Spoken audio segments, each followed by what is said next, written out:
Ya, silakan. Selamat siang Bung Rocky. Hai. Jadi saya mau tanya, dan ini pertanyaannya di luar konteks IKN. Kan beberapa saat lalu Bung Rocky Kalau di luar konteks IKN kamu WA saya aja.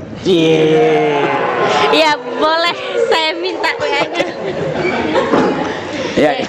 Jadi kan beberapa saat lalu Bung Rocky itu sempat ada kasus pidana terkait kritik itu oleh Pak Jokowi. Nah, saya ingin tanya, kira-kira kan saya ini Gen Z ya, tidak tahu di zaman 90-an itu kebebasan berpendapat seperti apa. Bandingannya di zaman 90 dan zaman sekarang, dan prediksi yang akan depan di masa kepemimpinan Prabowo, apakah freedom of speech ini akan tetap freedom atau tidak? Karena faktanya sekarang ini kita melihat kalau misalkan kita kritik pemerintah sedikit aja bisa dipidana, bisa dipenjara. Itu membuat rakyat itu dan masyarakat tuh jadi bungkam. Mungkin itu aja pertanyaan saya. Terima kasih. Kalau di highlight berarti ilmu kebalnya Om Rocky apa gitu kira-kira? Ilmu kebal saya.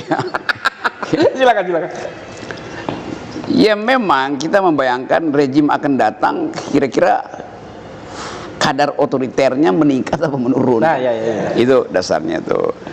Kalau kita lihat dari persiapan regimentasi, 2 undang-undang sedang diajukan, yaitu perluasan fungsi TNI dan polisi itu untuk masuk ke wilayah sipil. Dengan kata lain, ada upaya untuk mengendalikan opini publik. Ada upaya untuk mengembalikan manajemen efisiensi militer ke dalam birokrasi sipil. Jadi di situ masalahnya tuh. Tetapi kita juga mesti mengerti bahwa di zaman Pak Harto stabilitas memang, zaman Pak Harto pembangunan itu didasarkan pada 3 dalil, disebut trilogi pembangunan. 1 stabilitas politik, 2 pertumbuhan ekonomi, 3 pemerataan ekonomi. Ini putar-putar aja nih. Jadi demi pertumbuhan ekonomi, stabilitas politik ditingkatkan dulu tuh, baru nanti ada tetesan pemerataan tuh. Itu era ketika militer memerintah. Maka ya masuk akal, karena ya di seluruh dunia pada waktu itu, dunia ketiga itu sistemnya begitu. Ada Park Chung Hee di Korea Selatan, ada Mahathir yang di Malaysia pada waktu itu. Mahathir juga lakukan hal yang sama. Ada Singapura juga sangat ketat itu pengendalian opini publiknya oleh siapa namanya itu, Lee Kuan Yew, segala macam tuh. Jadi ada situasi pada waktu itu bahwa untuk menghasilkan pertumbuhan, kendalikan dulu kecerewetan masyarakat sipil, yaitu pengendalian politik kan. Kalau sekarang tidak mungkin. Tetapi kalau Prabowo mengambil risiko untuk mengendalikan opini publik melalui pengendalian kritik, dia akan makin lama kehilangan legitimasi. Nah, dilema itu ada pada Prabowo sekarang. Legitimasinya kurang karena ada soal Gibran di MK. Kalau dia masih mau lakukan hal yang menghalangi ekspresi masyarakat sipil, legitimasi turun terus. Kan indeks kita dibaca oleh dunia internasional kan, ya pasti dia akan mengalami defisit lagi tuh. Nah, itu pasti dia nggak mau lakukan itu. Tetapi konsekuensi kalau dia nggak mau, maka keributan public opinion lewat pers itu akan menjadi-jadi tuh. Jadi itu ukurannya akan menjebakkan dia tuh. Kita tunggu, kita hanya bisa tunggu apa Prabowo akan mengembalikan semacam military efisiensi dalam birokrasinya, atau dia tahu bahwa demi legitimasi dia supaya Gerindra bisa 2 periode, dia mesti layani kepentingan masyarakat sipil kan. Itu intinya tuh, pengendalian pers segala macam. Undang-undang yang dipaksakan oleh Jokowi supaya pers jangan lakukan investigasi, mestinya dibatalin. Demikian juga soal perluasan peran TNI kan. Yang lebih penting adalah mengerti bahwa demokrasi itu dikendalikan oleh civilian values, bukan orang sipil, tapi value sipil. Itu bedanya kan. Demokrasi itu bukan supremacy of the civilian.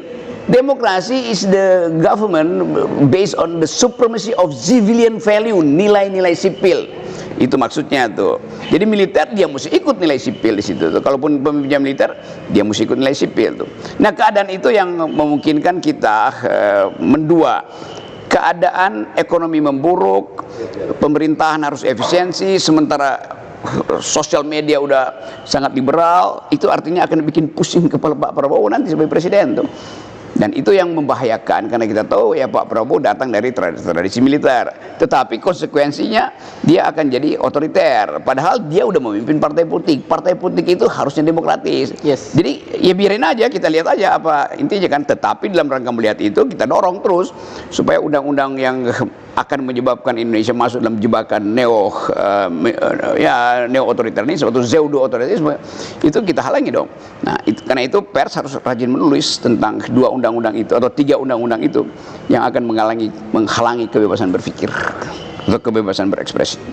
Om, tapi ada yang aneh loh, Bahwa Om Rocky ini mengata-ngatai presiden segitu juga nggak kena hukuman.